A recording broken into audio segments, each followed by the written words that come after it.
We vervolgen met de klas die Joel gaf op 27 april 1957, pound 5 van de 1957 London Class, getiteld Spoor 1, Transition from Humanhood. Every Christ at some time or other has been buried in the tomb of humanness. Every single one.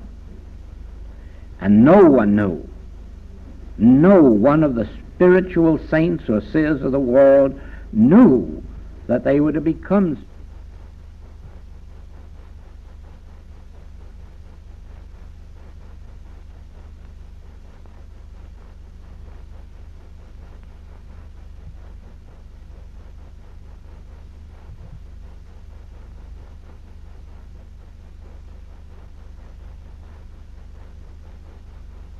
Remember that Mrs. Eddy was a housewife, and a very unimportant one. Mrs. Fillmore was a very sickly woman and a housewife, and a very unimportant one, lost way out on the desert at that time, the plains of the Middle States. Always, when you look for spiritual illumination, you will find that seemingly it rose up out of nobody and nothing. Always somebody humble, always somebody who was nothingness and nobody. And then came the light, and it changed. And so it is that we don't know who in this room or the next room is that person who at the moment is hidden under sin or disease or poverty. I'm sure that very few in his days of drunkenness and drugs recognized your Mr. Thompson, Francis Thompson, as a mystic. And yet there it was, hidden all the time under what the world called depravity.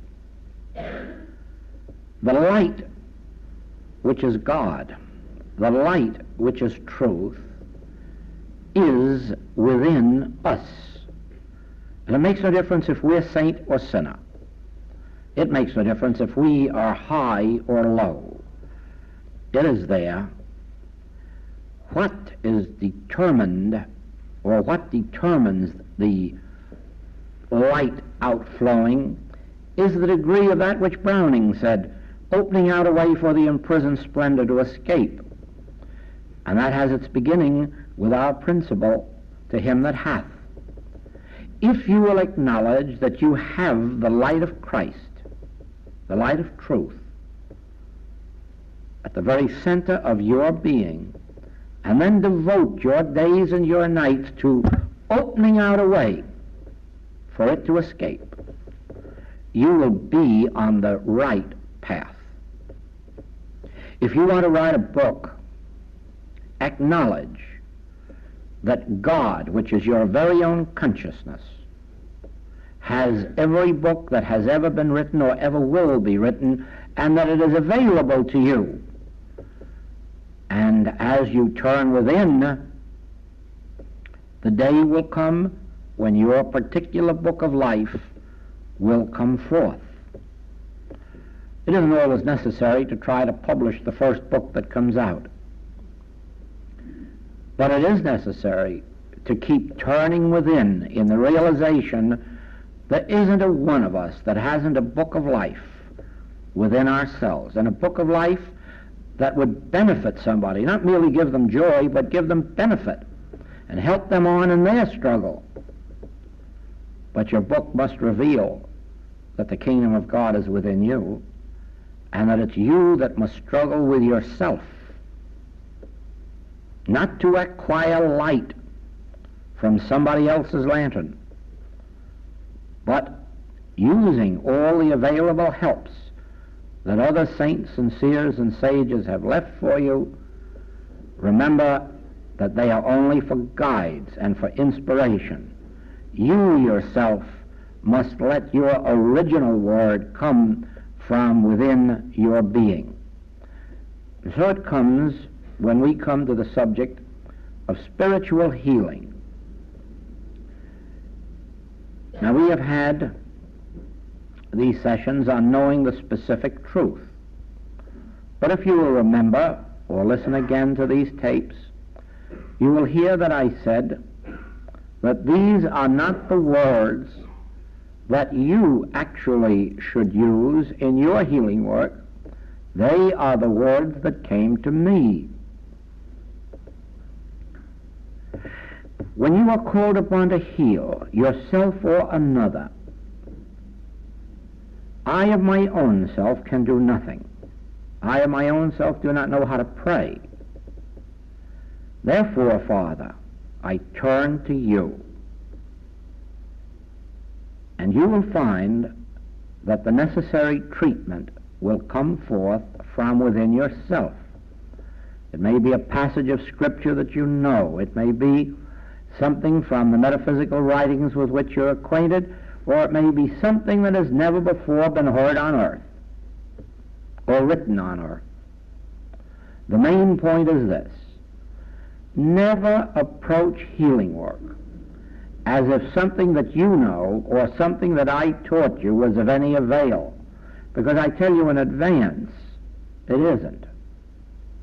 Knowing the letter of truth is knowing the principles of life.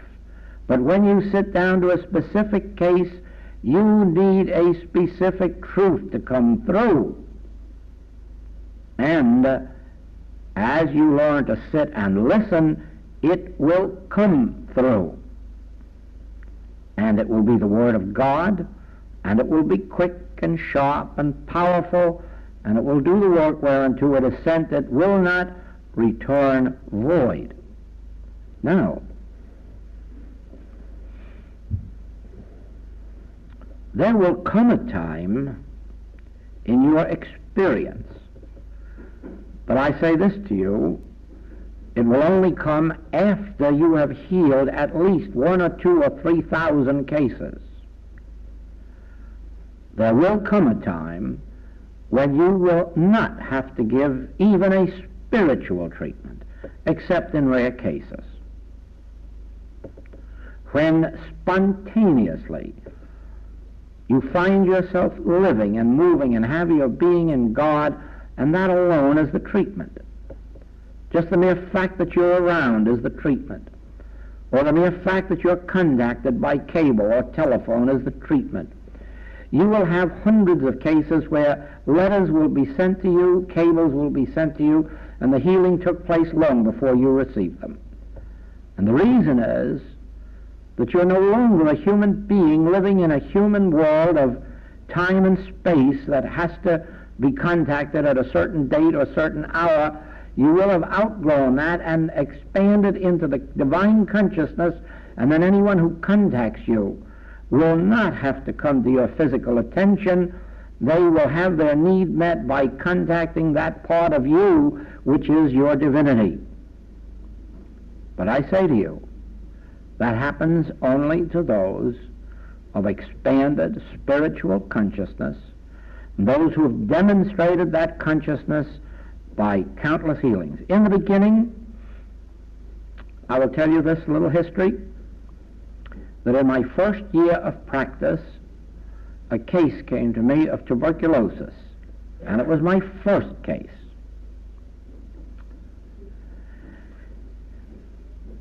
It took 13 months before that was completely met. And in those 13 months, I wrote, the patient was at a distance, I wrote that patient every single day of the week, 7 days a week, letters of anywhere from 2 to 20 pages. And believe me, those letters were not written for her, but for me. I was expounding and stating truth as it came to me. I was assuring and reassuring myself in those letters more than I was teaching. 13 months. Ah, yes. But when the second case of tuberculosis came to me, and it was a man who had been sent home from an institute to die, that case was instantaneously met on the first day. Now this is 27 years ago, and in 27 years I've lost only one case of tuberculosis. Only one in 27 years.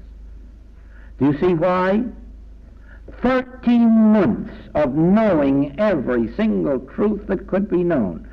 7 months of sitting down to meditate on that case and ponder it and let God speak and read every truth that could be read. 13 months of diligent application until tuberculosis didn't master me, but I mastered tuberculosis.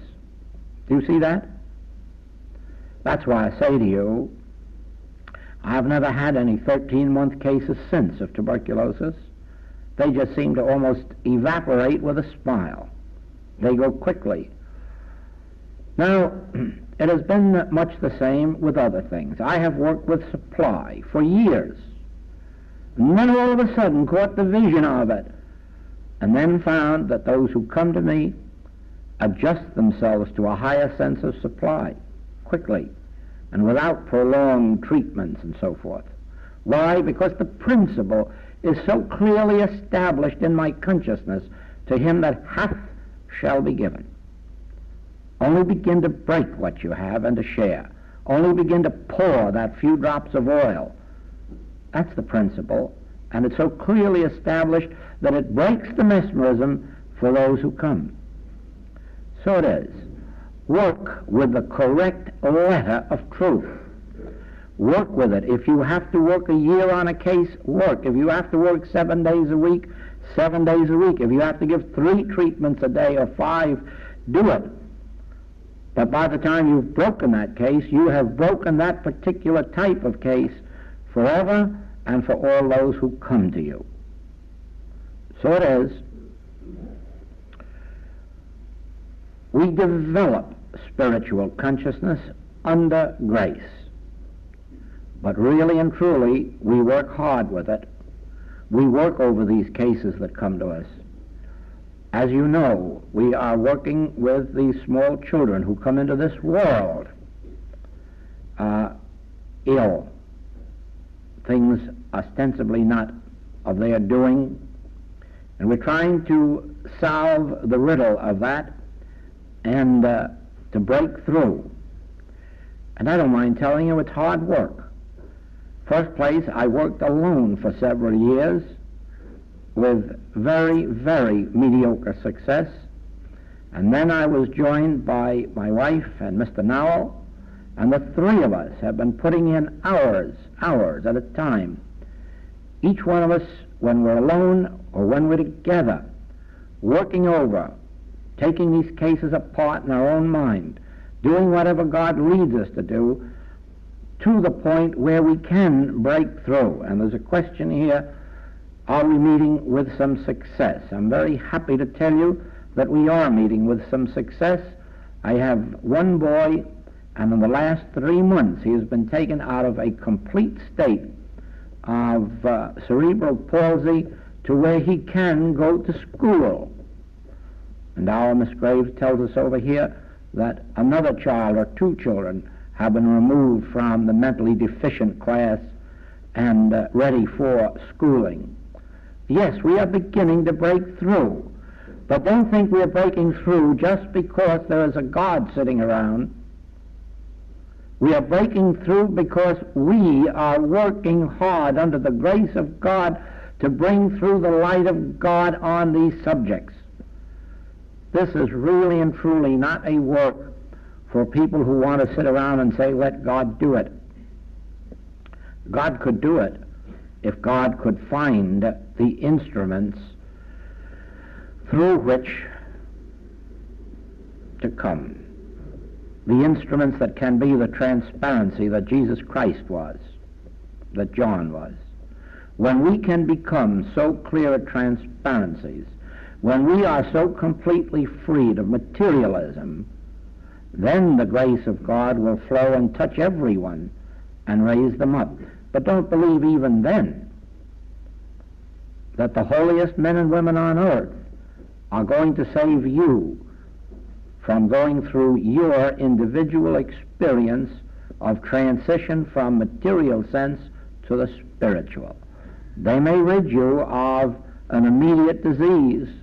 Even if we succeed in healing these children, their problems haven't ended, their problems have begun. Because now they've got to face a world, and they have got to have the grace of God with which to face it. And so their problem begins to learn how this was accomplished for them and what they have to do to continue in the way and not sin and go back to their former conditions or worse. No one is going to be relieved of the necessity of walking into heaven on their own feet. Regardless of the help you get, physically, mentally, morally, or financially, in the end it is your individual consciousness which must overcome the world for you. We are praying, and some of you already know this, we have small groups praying around the clock. That means that there is no single hour of the day or night when some infinite way group somewhere isn't praying on the matter of world government and world peace.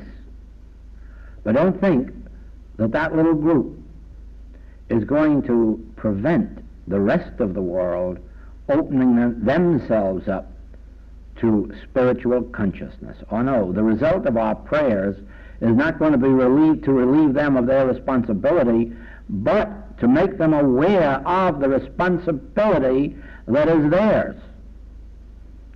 Our work won't set anyone free of the necessity of praying, but our work will open consciousness to the greater need of prayer, the greater power of prayer, and, in some degree, the proper way to pray. Would you please tell us how we can help the animal world so as to free them from the terrible injustices which seem to be imposed on most of them? And so I'll answer two questions at once there. You might as well make up your mind to it. The animals are the victims of human consciousness. So there is no way to help the animals except improve human consciousness. And human consciousness is improved by prayer. Now, there are two ways of contributing to the help that can be given to the animal world. One is to engage in some human activity that is intended to help, some humane activity. And the other is to spiritually pray. Animals are the victims of human consciousness. You will watch that as long as we kill animals, animals will kill each other. When we cease killing animals, there will be no longer any killer consciousness in the animals, and the lion will lie down with the lamb, and the lamb will lie down with the lion. Do you not see that? How can you expect animals to be free of that consciousness while we are still at the stage of legalizing killing ourselves? How can we do that? How can we do that while we believe that there's some benefit to be gained by killing our neighbor across the border? How can we stop the animals from being a victim of that same? We haven't freed our own children from that injustice. How are we going to free others? We haven't freed ourselves of that. So the first one to start with is me.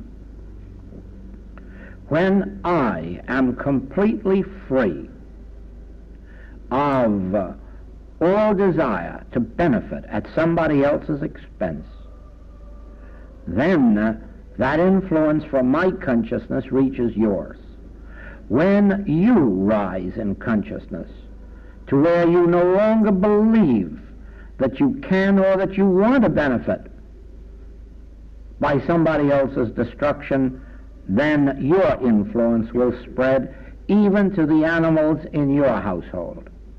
Again, I tell you, I have witnessed in my practice over and over and over that dogs and cats, the once chased birds, no longer chase them. And usually one treatment suffices to cure them. Just one. And the reason is they're brought into the spiritual consciousness in which there is no separation or desire for gain, and they are freed by that. I, if I be lifted up, shall draw all men unto me. It is possible to heal cats and dogs of the desire to chase birds, and I have seen it all through my practice. So it is, when we ourselves are lifted up above where we believe that war benefits somebody, then we are able to free others.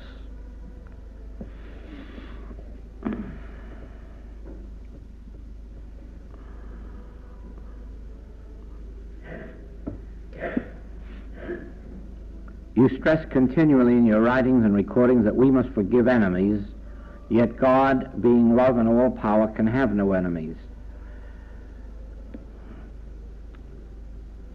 That's right. And when you have risen to God, being, you will also have no enemies. But since there isn't anyone in this room who has risen there, you and I, we are all entertaining some belief of enmity.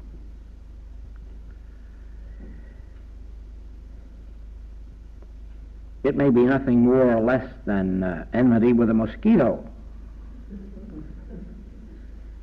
But that's enmity, because as you well know, it usually results in the death of the mosquito. There isn't anyone on our plane of existence who isn't entertaining a sense of enmity somewhere. And as long as we are entertaining a sense of enmity, we have to overcome that sense within ourselves. God has nothing to do with it. God doesn't enter the picture at all. God is perfectly all right. God is infinite divine consciousness and is too pure to behold iniquity. What's that got to do with you or me? Why do you think we're in this room? Because to some extent we all believe in sin, disease, or death, and we're here trying to find a way out of that dilemma. Every single one of us, in some degree, is entertaining the belief in or fear of sin, disease, death, lack, limitation, or war. And there's no use sitting around saying that God knows nothing about it. We do. And that's why we are here. And we are here because we entertain a false death, lack, limitation, or war. And there's no use sitting around saying that God knows nothing about it. We do. And that's why we are here. And we are here because we entertain a false sense of God and of man. And we are here to have that sense corrected. Indeed, it is true. God is pure being, too pure to behold iniquity. And we are here for the one express purpose of attaining God realization. And when we have it, we will have no enemies to forgive. But do you think that I believe for a moment that any one of us is reading the daily papers or hearing the radio and not feeling some degree of animosity, whether it's toward Russia or whether it's toward Egypt or whether it's toward Israel or wherever it may be? Do you think there's one of us that has become so pure that somewhere or other we're not entertaining some thought of how we would like to see it come out? God isn't. God is too pure to behold iniquity. And in God consciousness it isn't even taking place. To God we are all one. But just remember this, that you and I are growing to that perfect measure of manhood in Christ Jesus. In our spiritual selfhood we are that. But in attainment, we are not that. In development, we are not that. But at least we who are on the spiritual, metaphysical path, we know the goal. We're probably the only ones on earth who know it. We know the goal. The goal is the attainment of our Christhood. The goal is the attainment of the realization that now are we the sons of God. That is our true estate now. But we will only realize it when our development is so pure that out of this world we will be called to the peace table or the war table, and our influence will be felt. You will know then that we are attaining God consciousness in the degree that we are called into capital and labor cases, that we are called into government cases, that we are called into national or international cases. You will know by those signs that we, some, are attaining that degree of God consciousness and can sit there with enemies on this side and friends on this side and say, no, we are one. Now that day is rapidly approaching. It is already in effect in a minor degree. Already our voice is being heard in capital and labor cases. Already our voice is being heard in the councils of government. Already our voice is being heard in churches and in hospitals. But it's just a whisper. Will you please define exactly what you mean by the words correct letter of truth? Yes. What I've been saying to you today, you cannot in one breath say that God is all power and then in the next breath say, I wish I knew some truth to remove this error. Now there are people trying to work with 2 or 4 or 8 different metaphysical teachings. And in one breath they're saying God is love and God is all in all, and then in the next breath they're sitting down to do protective work from the devil or mortal mind. There are people who are working with a spiritual truth such as the infinite way, and then in the next breath saying, oh, but there's a mental cause for a physical disease. But you see, that's not what I mean by correct letter of truth. When I say correct letter of truth, I mean this. If you are on the material plane of consciousness, then the correct letter of truth is the best doctor or the best surgeon or the best something or other that you can get. If you are on the mental level of truth, then find the very best practitioner who knows all about mental cause and physical effect and work with that one on that level. Don't go around, though, and find one that's working on one page on that level, on another page on another level, and sometimes on the same page having both levels. Find the one that sticks to mental causation, and you have the correct letter of mental truth. But when you come to spiritual truth, your correct letter of truth is the way you are finding it in the Infinite Way writings, based on God as the essence, presence, power, law unto all effect, and standing on that in spite of appearances, giving no power to effect, whether it's a mental cause or a physical cause. So on each level there is a correct letter of truth, and on each one you find that which suits your particular thing.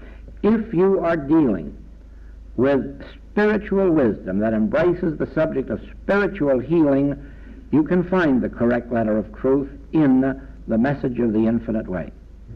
If you are looking for a mental teaching, there is one that sticks very, very closely to mental causation and never deviates from it. And I'm sure that on the material level, you can also find the right surgeon and the right doctor who knows exactly what's right in accord with the material knowledge. And that's what I mean by the correct letter of truth. How can I deal with fear in relation to mental illness of a near relative? You have nothing to do with the mental illness of a near relative. You have to do with yourself. You don't heal other people or correct other people. The result is that they appear to be healed. The action takes place within yourself. How do you deal with fear in yourself? When you come to the place of realization that nothing has power but God, you have overcome fear. When you have overcome fear, those around you will respond to it if they are receptive. If they are not, there's nothing you can do about it, but let them live their own lives, because the Master was very clear on that. I have come to those of my own household. In other words, I can't travel around Rome or Egypt. I can't travel around among the scribes and the Pharisees. The Master had to hold himself to those who are bent on spiritual path. So it is with us. We can't go into the hospitals and heal everybody because we'd like to see them well. We can't even heal our own relatives just because we'd like to see them well. What we can do is study, learn, rise in spiritual consciousness until we've overcome our own fears, and we will then find that we've healed most of them. But those that we haven't will have to go their own way. Can taking Holy Communion help? Well, I'm not in a position to say yes or no. I can only say anything helps in which you can have faith. And the question is, what do you mean by help? I know nothing of any religious rites, ceremonies, creeds, or forms because I've never been through any of them. I've never had the benefit of any of them, if there is a benefit in them. And so I can give you no answer except that the Master said, in accordance with thy faith, so be it unto you.